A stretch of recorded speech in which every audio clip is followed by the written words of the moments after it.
5 seconds. Start. Mr.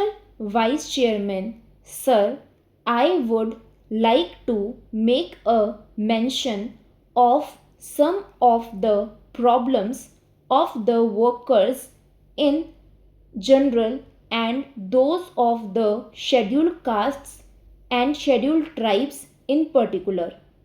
Sir, in the first place, I would like to state that the railway administration does not provide to the workers a speedy and efficacious remedy against their grievances.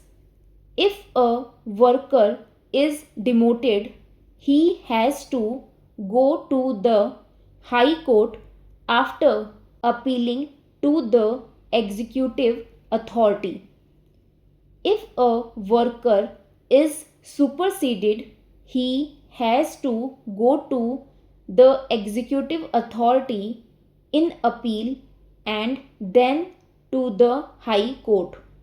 If he is removed or suspended from service, he has first go to the executive authority and ultimately a right is administered to him to go to the High Court.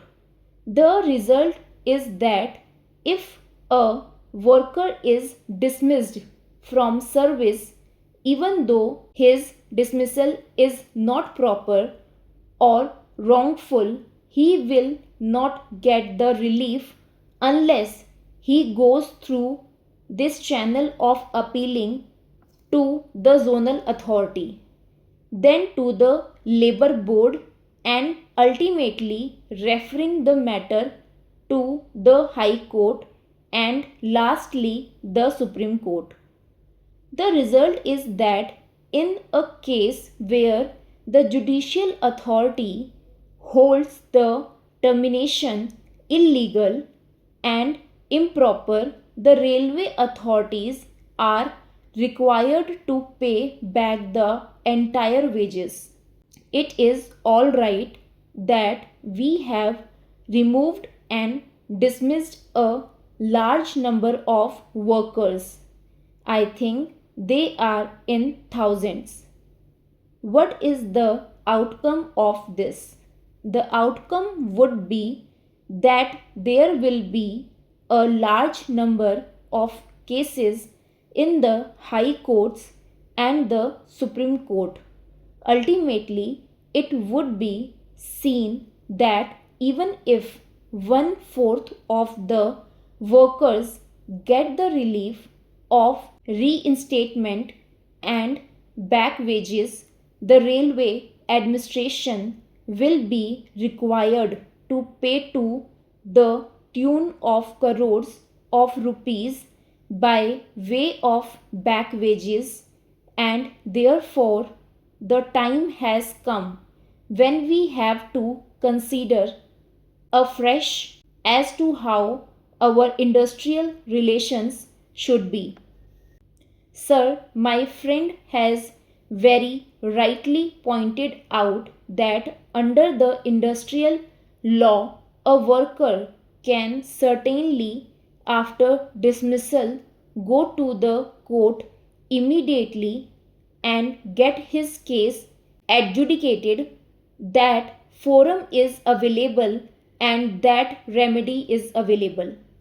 But that is not so in the railways, and I cannot understand what difficulty there could be if you provided a forum for speedy and efficacious remedy.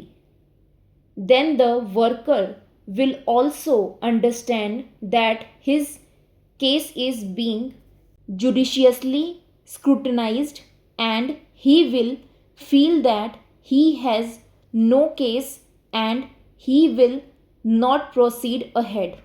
But when he spends 1 year or 2 years before the adjudicating authority, he knows and the Honorable Minister would also agree with me that by and large the tendency is to uphold the order of the lower authorities, howsoever wrong, illegal, improper, and malefied that order may be. That is the tendency, and ultimately, when a judicial scrutiny is held, that order is set aside, and the result is colossal loss which the railways are called upon to bear on account of their wrong policies. Therefore, my suggestion would be that it is high time to consider that the railway administration gave every worker a forum where he can seek the redress of his grievances without much time being consumed in between, and in that way it will be beneficial both to the workers and to the railway administration, and therefore this should be done. This is one of my suggestions. Secondly, sir, even though the railway administration has now taken a decision that all those who had participated in the strike but were not responsible for any sort of violent activities or sabotage or intimidation should be taken back in employment.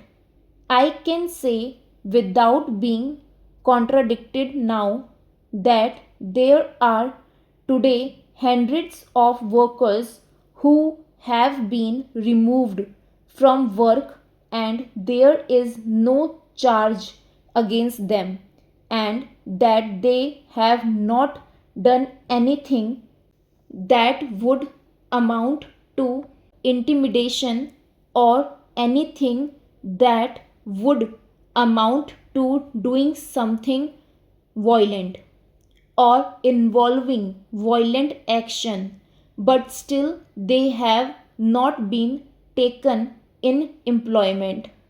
I have myself represented some of the cases. I cannot understand why they have not been taken in employment, and therefore, in all such cases, there has been inordinate delay in taking them back. The railway board should now examine and find out who is responsible for the delay in the disposal of these cases.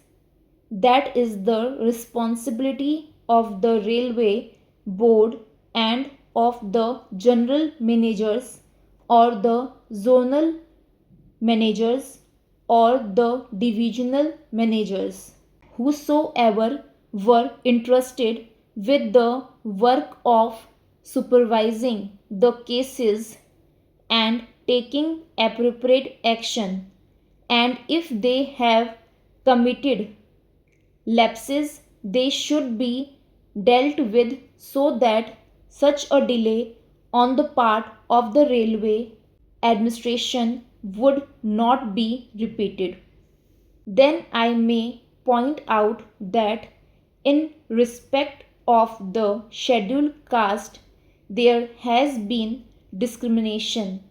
If an inquiry is held, it would be seen that the scheduled caste employees have been discriminated against. They were removed from service though they did not participate in the strike or any violent activities.